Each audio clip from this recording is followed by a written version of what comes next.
Here they come. Humanity's time is limited. Humanity's time is limited. As I used to say after that movie came out, if the birds ever decided they wanted to take over, we would be just doomed. And that is definitely true.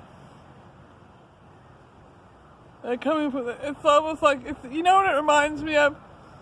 There was a sci-fi movie where it's like now I remember, it's like Independence Day with the little spaceships that came out of the motherships. That's exactly what it's like.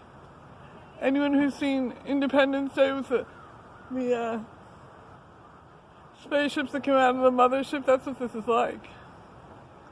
All little spaceships emerging from the mothership. Here they come. They seem to be coming from that direction now. Oh my God. All over the place.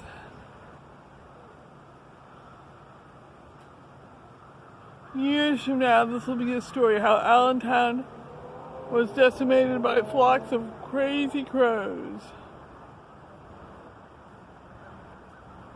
Or maybe we're the crazy ones. I'm going to name them. I don't think there are even close to enough names on Earth to name all of them, but which one is Donald? That one's Donald. See that big, fat, ugly bird up there? That's Donald. Look at them. Look at them. And this is endless. They just come endlessly. Endlessly.